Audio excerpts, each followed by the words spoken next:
कापुनी सकळी काय राष्ट्र गुलाम केले असे.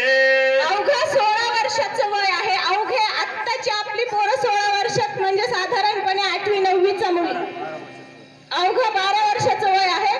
आत्ताची आपली पोरं म्हणजे 7वी 8वीचं वय आहे. आपली पोरं करतात का इतका विचार आणि का करत नाही? आपण त्यांना लहान समजतो म्हणून करत नाहीत का ते खरोखरच मोठे झालेले नसतात?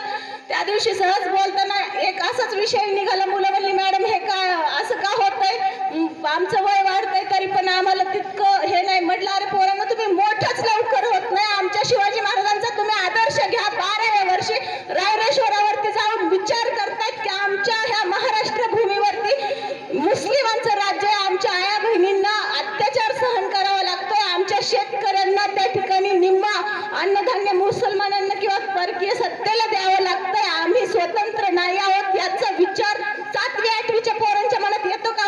आमच्या पोरांना इतिहास सांगितला तरी समजत नाही. त्या पोरांना जवळजवळ 4 आणि 5 मार्क मिळतात, 10 मार्क मिळतात. आज सुद्धा मी आता हा छत्रपती शिवाजी महाराजांचा इतिहास आहे कुणालाही माहित नाही असं नाही, कारण इयत्ता 4थीला हा इतिहास आहे. 4थीला म्हणजे इथल्या प्रत्येक व्यक्ती, प्रत्येक महिला, प्रत्येक पुरुष, प्रत्येक मुलगा शिकलेला आहे. 4थी मधून शिकून गेलेला आहे. सगळ्यांना माहित आहे छत्रपती शिवरायांनी स्वराज्याची शपथ घेतली, मावळ्यांना जमवलं आणि छत्रपती शिवराय 12 वर्षाचा असताना मावळ्यांना त्या मुलांना मित्रांना सांगतायत. काय सांगतायत की पोरांनो आपल्याकडे हमलेंछांचं राज्य आहे, आपल्याला ते संपवायचंय, आपल्याला स्वतःचं स्वराज्य निर्माण करायचंय, स्वतःचं राज्य निर्माण करायचंय. अशी चर्चा आपली पोरं चर्चा करत काय बसतात? व्हॉट्सअपला हा मेसेज आलाय आणि हा व्हिडिओ आलाय आणि तो व्हिडिओ आलाय.